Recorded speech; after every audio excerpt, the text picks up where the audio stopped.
Pour le second pitch de la journée, on accueille Camille Douet, qui est responsable Data Science et qui va nous permettre de découvrir l'humain derrière la machine. On a hâte de t'écouter. Merci beaucoup Camille, et c'est à toi. Super, vous m'entendez tout ça, super, voilà. Bonjour, donc pour ce pitch sur l'humain derrière la machine, on va regarder comment est construit un modèle de machine learning.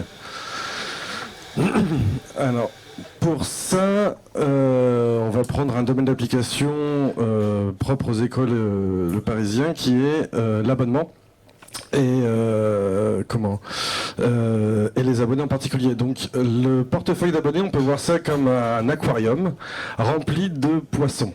Le but étant pour nous d'avoir le plus de poissons possible dans l'aquarium. Alors pour ça, il y a deux techniques. La première technique pour avoir beaucoup de poissons dans l'aquarium, c'est d'aller pêcher des poissons pour les mettre dans l'aquarium. Donc ça, c'est l'acquisition. Alors, on peut en pêcher, on peut en acheter, il y a plein de techniques pour ramener des poissons dans l'aquarium, mais le premier truc, pour avoir des poissons, c'est d'en avoir. C'est bête, mais il faut le dire quand même. Et ça permet d'augmenter le nombre de poissons. Le deuxième truc, c'est qu'une fois qu'on a mis des poissons, il faut les garder. Donc, il y a un deuxième phénomène qui arrive, c'est l'attrition, où les poissons s'en vont en fait, ils partent dans un autre aquarium, où ils reprennent complètement, je sais pas, en tout cas ils partent. Et c'est un des leviers sur lequel on peut jouer pour augmenter le nombre de poissons dans l'aquarium. Alors nous, on va s'intéresser particulièrement à l'attrition. C'est-à-dire les poissons qui partent. Donc, alors les abonnés en réalité, je crois que voilà.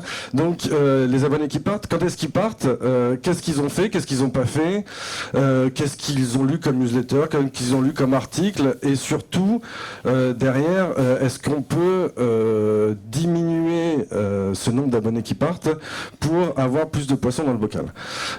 Donc le premier truc à faire, c'est de voir leur durée de vie. Donc ça, c'est de l'analyse de survie, c'est ce qui se fait beaucoup dans médecine pour tester des médicaments ou des choses dans ce genre-là pour voir si les gens restent en vie. Donc nous, ce qu'on regarde, c'est les abonnés là. À savoir au bout de combien de temps un abonné part. Donc à 0 on a tous nos abonnés, et ensuite en fonction du temps on voit le pourcentage d'abonnés qui partent, ou en tout cas le pourcentage d'abonnés qui restent. J'ai pas de pointeur. Ouais, ça marche pas. Donc là, on voit qu'il y a un gros trou à 30 jours. Donc il y a énormément d'abonnés qui quittent le bocal à 30 jours. Et donc c'est sur ce point-là qu'on va essayer de travailler pour diminuer ce saut-là et mécaniquement augmenter derrière le nombre de poissons. Donc l'objectif, c'est de prédire le plus tôt possible les abonnés qui risquent de partir à l'issue de ce premier mois.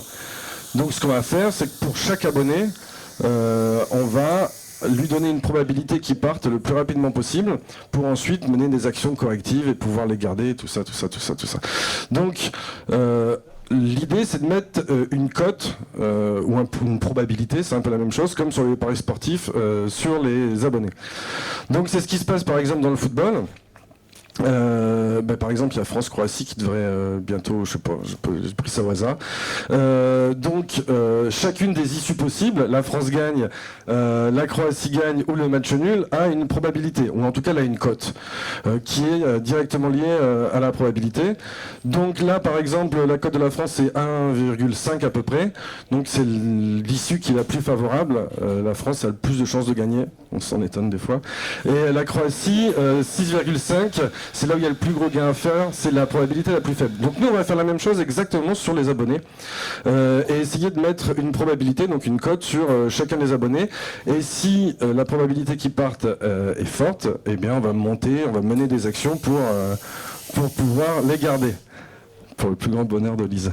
Donc voilà, alors pour le petite histoire sur les cotes, il y a les cotes pré-match, on utilise juste l'historique du club, la composition, donc aucune activité du match, et il y a les live betting, où le match est déjà en cours, et donc on a la possibilité de parier en cours, mais avec un peu d'analyse de l'activité sur le terrain, quoi. Et nous, on fait un peu du live betting. C'est-à-dire que voilà, là c'est ce qui se passe, hein. Il y a le coup d'envoi, il y a une première période, il y a des codes qui sont évalués, et à la fin, il y a quelqu'un qui gagne un match nul ou quelqu'un qui perd. Et ben on va faire exactement la même chose. Il y a un début d'abonnement, on a des données, socio-démo, type d'offre, antériorité, tout ça. On va attendre 15 jours de navigation, on va analyser son comportement, la personne. Est-ce qu'elle est venue beaucoup, est-ce qu'elle n'est pas venue, est-ce qu'elle a des newsletters, est-ce qu'elle en a pas et tout ça. Et à l'issue des 15 jours, on va calculer une probabilité. Pour ensuite déclencher des actions ou pas sur la personne. Donc en fait, on va mettre chaque abonné, c'est un match, et on veut savoir l'issue de ce match-là. Donc on ne peut pas le faire à la main pour chaque personne, ça serait compliqué. Donc on développe un modèle. Donc c'est là qu'intervient le machine learning en fait. Donc ce qu'on fait, machine learning, c'est on entraîne une machine pour réussir à calculer une probabilité toute seule. Donc ce qu'on fait, c'est qu'on utilise des données d'historique. Les données d'historique, c'est qu'on regarde dans le passé ce qu'on a. On a tout un tas de données, on va les arranger, on va créer des features, ce qu'on appelle ça des critères de navigation. Et derrière, on a une variable qui s'appelle la cible, la target. Est-ce que la personne se désabonne ou pas? Et le truc le plus important, c'est qu'on va séparer ça en deux, l'entraînement et le test. Comme pour un examen, en fait. On entraîne le modèle sur une partie des données, pour calculer les paramètres et pour l'entraîner à calculer des probabilités. Et ensuite, on garde une partie des données que le modèle ne voit pas, qui va nous servir à évaluer un peu le modèle. Comme en cours, on s'exerce à faire des exercices, on ne connaît pas l'examen, et puis à un moment, on a l'examen final qui va nous permettre de valider ou pas. Alors ça c'est pour la méthode. Il y a un deuxième point sur la méthode qui est hyper important, c'est la métrique pour la performance du modèle, quelle métrique on utilise. Donc on a tendance à utiliser naturellement l'exactitude, le nombre de fois où il se trompe et il se trompe pas, et la réalité c'est que c'est pas la meilleure métrique, tout simplement parce que si on prend quelque chose qui arrive rarement, par exemple un événement qui se produit 5 fois sur 100, en disant qu'il n'arrive jamais, dans ces cas-là on se trompe très peu souvent, en fait on se trompe que 5 fois sur 100. Donc mon modèle il est précis à 95% du temps. Mais c'est pas pour autant que c'est pertinent. Quelqu'un qui va voir son médecin pour une maladie, les maladies sont souvent rares quand même, heureusement. Donc si lui, son truc c'est de se dire je veux la meilleure exactitude, donc je dis que personne n'est malade, il aura 95% de réussite, mais pour autant ça sera pas ce qui est le plus pertinent. Donc on utilise pour ça d'autres systèmes qui s'appellent ce qu'on va voir là. Alors, on a des poissons qui partent en jaune, des poissons qui restent en bleu, et on va prédire une certaine partie, un certain ensemble, on va les prédire comme partant. En réalité, là, on se trompe beaucoup, parce que on a pris plein de poissons bleus en pensant qu'ils allaient partir, mais en fait ils sont restés, c'était poissons bleus, on savait pas, mais ils sont restés, quoi. Donc on se trompe pas mal, mais la réalité c'est que on a réussi, par ce système-là, à capter 80% des poissons qui sont partis. Et donc c'est un peu le plus important en fait, c'est réussir à garder à cibler ceux qui vont partir. Et c'est ce qu'on appelle le rappel, et c'est ce paramètre-là qu'on va essayer d'optimiser. Donc fort de tout ça, on peut commencer à coder. Donc là ça va être des extracts de code pour vous montrer un peu ce qui se passe derrière. Alors, donc juste notre probabilité de base c'est 23%, c'est-à-dire qu'il y a 23% des gens qui partent, donc c'est un peu notre proba de base. La métrique qu'on utilise c'est l'AUC, et de base elle est à 0,5, c'est-à-dire que c'est pas terrible, c'est même nul, et c'est ce score-là qu'on va essayer d'améliorer. Ok, donc là on arrive dans du code Python. L'objectif ça va être de charger les données. Alors on devait le faire en live, mais c'est pas évident en réalité, donc ça sera de l'extract. On a tout un tas de données et on va commencer à regarder ce qu'il y a dedans et comment on peut se servir de tout ça. Alors là c'est des évolutions, des trucs, ça sert à rien. Donc la première étape c'est de séparer en deux jeux de données. Donc comme on avait dit, l'entraînement pour s'entraîner et le test qu'on ne regarde pas, juste on calcule la performance du modèle dessus, mais on ne regarde jamais ce qu'il y a dedans, c'est l'examen un peu quoi. Et on peut pas tricher sinon ça sert à rien quoi. Donc le premier truc qu'on va prendre c'est le mode de paiement. Alors, à côté du 17, là, il y a 3 lettres, ADS, avec des chiffres à côté. C'est juste les volumes d'abonnés qui ont ce mode de paiement-là. A, c'est PayPal, D, c'est prélèvement, et S, c'est SEPA. Et quand on regarde la case juste en dessous, c'est les probabilités de partir. Et ce qu'on voit, c'est que sur le SEPA, par exemple, alors que la baseline était à 23%, sur le SEPA, c'est 4%. Ouais, parce que les gens qui mettent un prélèvement bancaire, ils ont beaucoup moins de chances de partir. Donc ça, c'est une donnée hyper importante. Donc là, c'est quelque chose qu'on va donner à manger au modèle. Alors, on ne lui donne pas à manger directement parce que c'est des lettres. Et l'informatique étant ce qu'elle est, les lettres, il faut les transformer. Donc, au lieu d'avoir A, D, S et tout ça, sur une seule colonne, on va créer, non pas ce qu'il y a là-haut, mais ce qu'il y a un peu en dessous, 3 colonnes A, D et S. Et ces colonnes-là, en fonction de la valeur, il va y avoir un 1 pour le bon champ correspondant. Bon. Donc voilà, et on lui donne à manger, et là on n'est plus à 0,50, mais on est à 0,56. Donc c'est pas fou, mais on a déjà un peu amélioré le modèle. Donc on va pouvoir continuer comme ça, et ça va être ça le taf un peu, c'est de rajouter des colonnes, des champs, des critères, des features, donc c'est ce qu'on appelle le feature engineering, et qui va nous permettre d'améliorer la performance du modèle. Donc là on a mis le mode de paiement, c'était bien. Donc on va regarder ce qu'il y a d'autre. Alors, il y a la fidélité. La fidélité, c'est depuis combien de temps la personne est là. Et donc on se rend compte qu'il y a beaucoup de champs possibles. Donc les champs, c'est ce qu'il y a en haut à gauche, là, 1, 2, 3, 4, 5, 6. Donc ça, c'est la fidélité, c'est depuis combien de temps la personne est là. Donc c'est un nombre de mois. Et voilà. Et à côté, il y a les volumes. Donc il y a beaucoup de personnes qui sont là depuis 1 mois, qui sont tout récents. Et après, il y en a quelques-uns qui étaient là depuis plus longtemps. Mais ce qui se passe, c'est qu'il y a des tout petits volumes à côté et c'est pas l'idéal en fait, quoi. Donc ce qu'on fait, c'est qu'on va créer une nouvelle variable de ce truc là. Et au lieu d'avoir 1, 2, 3, 4, 5, 6, machin, on va avoir égal à 1 ou plus grand que 1. Donc ça va nous donner, alors c'est l'entrée 24 là, c'est juste on fait un supérieur ou égal à 1, supérieur à 1, et voilà. Et donc on va avoir cette nouvelle colonne qui s'appelle CD fidélité trunk, qui a 2 valeurs, soit c'est vrai, soit c'est faux, soit il est là depuis, soit il vient juste d'arriver, soit il était déjà là avant et qu'il a déjà eu un abonnement et qu'il est revenu et machin et tout ça, et on va le donner au modèle. Et donc là on passe donc on a été 0,5, 0,56, 0,59, et donc c'est mieux. Donc on continue en fait, on essaie d'incrémenter comme ça, on va rajouter de l'intériorité de la même façon. Là on va arriver à 0,61, donc ça devient de mieux en mieux, c'est de plus en plus sympa, c'est cool. Et voilà, alors là il y a des choses intéressantes, c'est sur l'origine de l'abonnement. On a la façon dont la personne a été recrutée. Ce qui se passe, c'est qu'il y a énormément de champs possibles, et c'est un peu pas très pratique, parce que ça va pas permettre de généraliser. C'est des trucs qu'il verra peut-être plus jamais après le modèle, donc il faut que ça soit très simple pour qu'il puisse généraliser. Mais ce qu'on voit, c'est qu'à chaque fois, il y a des mots qui commencent pareil. Il y a bouton header, bouton m'abonner. Il y a email, email. Donc on voit que les premiers mots, ils se ressemblent. Donc ce qu'on va faire, c'est qu'on va extraire juste le premier mot. Et comme ça, déjà, on a beaucoup moins de champs possibles. Et ça agrège un peu les trucs. Et ensuite, on voit qu'il y a il y a une longue traîne qui n'est pas forcément nécessaire, avec M6 et Discount, tout ça. Donc ça, on va les agréger dans un champ qui s'appellera autre. Et donc voilà. Et à la fin, on n'a plus que cette possibilité avec des probabilités de désabonnement très distinctes, et on va le donner de la même façon au modèle, et on va améliorer comme ça. On a amélioré un tout petit peu, et on incrémente.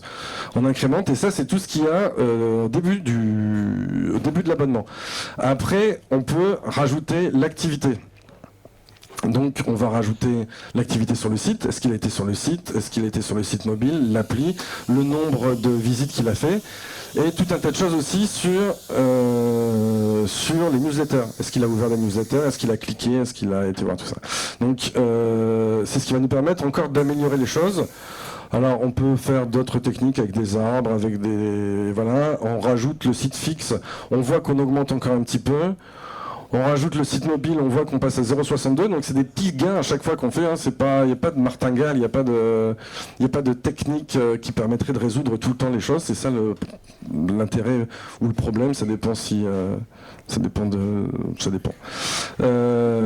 voilà, on rajoute l'appli, on augmente encore un petit peu, et ainsi de suite. On va rajouter les newsletters, on va arriver péniblement à 0,63, et ainsi de suite. Et on va, comme ça, créer des nouvelles, ce qu'on appelle des features, c'est du feature engineering. Donc c'est créer des critères qui sont susceptibles de segmenter les utilisateurs. Donc pour finir un petit peu sur le parcours qu'on a fait depuis les premières lignes de code jusque-là, on avait notre baseline à 0,5. On a ensuite augmenté en rajoutant le mode de paiement, on a fait un gros gap. Et on voit qu'au début, c'est facile de gagner parce qu'on était nul. Donc on augmente très rapidement au début, mais après, avec le temps, ça devient beaucoup plus dur de s'améliorer. Et il faudrait rajouter encore plus de complexité pour réussir à atteindre 0,70, qui est un objectif honorable pour ce type de modèle. Donc voilà, donc en conclusion, c'était peut-être... donc le travail qui est exercé, c'est un travail c'est un mélange entre de l'informatique, des maths et de les connaissances métiers. L'informatique, alors déjà la connaissance métier parce qu'il faut imaginer les critères, donc il faut se mettre un peu à la place du client dans ce cas-là, ou en tout cas de la personne qui gère la connaissance métier. Des maths, parce que là on est passé rapidement, mais il y a beaucoup plus de stats, il y a des tests statistiques, il y a des méthodes, on peut pas faire n'importe quoi parce qu'après le risque c'est d'obtenir n'importe quoi, et de l'informatique parce que tout ça c'est sur un ordinateur, ça utilise beaucoup de données, il faut que ça soit industrialisé derrière parce que ça tourne actuellement en live, et donc il faut pouvoir mettre ça, ce qu'on appelle à l'échelle, et faire tourner des choses qui soient réalisables. Donc derrière il y a aussi une notion d'informatique. Ce qui est intéressant, c'est que les possibilités de création de critères sont infinies, on peut tout imaginer, tout faire, et c'est juste le temps qui nous manque, ou les chefs qui nous pressent, mais on peut tout imaginer. Ce qu'on n'a pas vu là, parce que sinon ça serait long et laborieux, c'est le travail caché. Ça c'est la partie émergée de l'iceberg, c'est la partie sympathique, c'est quand on a déjà récupéré les données, qu'on les a nettoyées, qu'on les a comprises. Il y a des données, des fois des sources de données qui sont très très dures à comprendre. Je pense à nos amis de GLI qui ont la fâcheuse habitude de complexifier les choses. Et ça c'est 70% du travail, c'est très très important. Et c'est un travail assez de nettoyage, quoi. C'est un travail laborieux. Et voilà. Le truc positif, c'est que du côté du groupe Les Écoles Parisiens, on a un catalogue de données en pleine croissance, et donc des possibilités d'usage qui se développent ENT. Et j'aurais dû le mettre. Et donc voilà, comme par exemple, on a travaillé beaucoup sur le churn. Maintenant, on va travailler sur l'autre partie de l'aquarium qui est faire rentrer des poissons, donc le recrutement. On a travaillé sur la détection de fraude, des gens qui avec un seul compte se connectent à 100, parce que ça arrive. Donc c'est beaucoup 100 sur un seul abonnement. Et après, on travaille également sur la recommandation de contenu, sur les différents ciblages et tout ça. Donc il y a plein de possibilités. Et voilà. Et du coup, c'est un métier assez passionnant. Je vous remercie. Merci beaucoup. Est-ce que vous avez des questions? Oui. Moi j'ai une petite question. Tout à l'heure vous parliez d'actions correctrices que vous mettez en place du coup après toutes ces analyses. Vous avez parlé de newsletter, etc. Du coup, quel autre type en fait d'actions vous pouvez mettre en place? Le but c'est de réussir, une fois qu'ils sont identifiés, il faut réussir donc il y a la détection et après il y a l'action. Donc c'est de mener des actions pour les rattraper. Donc il faut leur parler. Ce qui est fait actuellement c'est des emails. On leur envoie des emails pour leur dire de rester. Après, l'idée, ça serait d'élargir ces possibilités-là, de pouvoir les contacter via des notifications sur l'application peut-être, pouvoir peut-être même les clients qui ont une très très forte probabilité de partir, les appeler directement.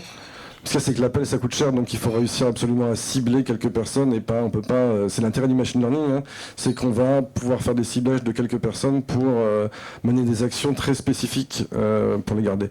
Actuellement, c'est des emails qui sont envoyés.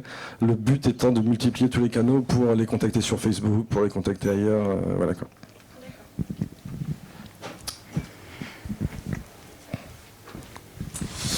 Du coup, vous occupez de nourrir le modèle. Et du coup, c'est une autre équipe qui gère après les solutions pour rattraper ces poissons on travaille ensemble, mais c'est le marketing pas votre principal. métier. Ouais, non, c'est les équipes de la diffusion. Donc nous, ce qu'on fait la plupart du temps, c'est qu'on identifie les personnes qui partent et en plus de ça, on donne des informations sur leur usage. C'est-à-dire qu'il va partir et en plus il n'utilise pas l'application. Et on a vu que l'application c'était quelque chose d'un facteur de rétention hyper important. Donc on donne 2 informations. Est-ce qu'il va partir ou pas? Et s'il part, sur quel levier on peut jouer pour essayer de le garder, quoi. Mais après c'est le marketing qui, en lien avec l'équipe CRM, qui décide un petit peu des différentes actions qui sont mises en place. On intervient principalement sur la détection. Et vous faites ce travail distinctement pour toutes les marques du groupe? Oui, alors on a mis en place ce genre de choses sur les Échos, sur Le Parisien, sur Investia. Donc sur les 3... je vais vexer personne en disant les 3 gros titres du groupe.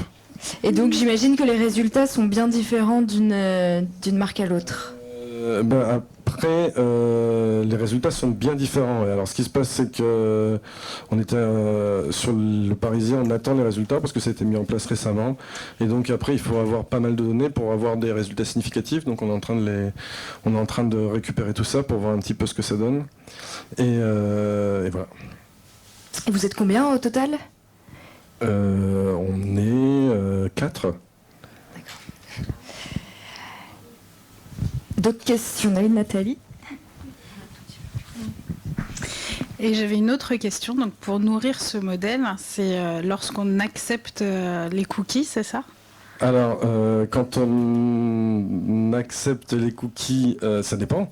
Pour tout ce qui est données de navigation, sous contrôle de Daniel Gonçalves, je pense qu'il faut valider les cookies pour...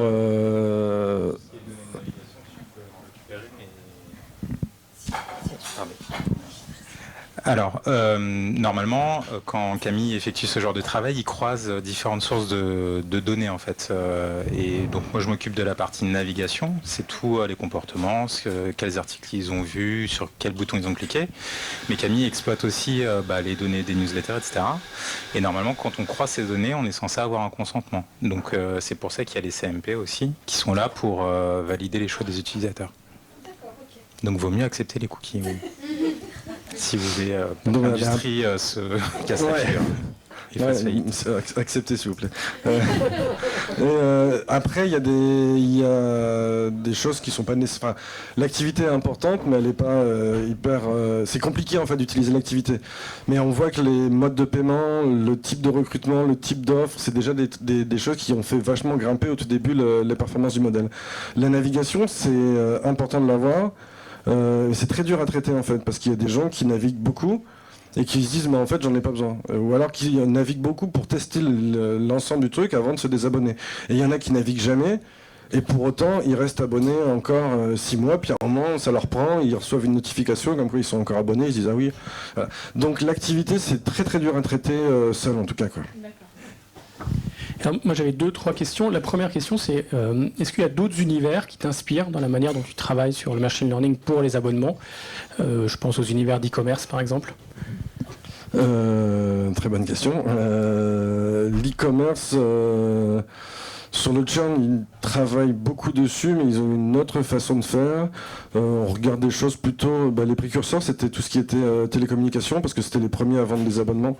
Donc il y a beaucoup de papiers qui ont été faits par des services de télécommunication au début, quoi.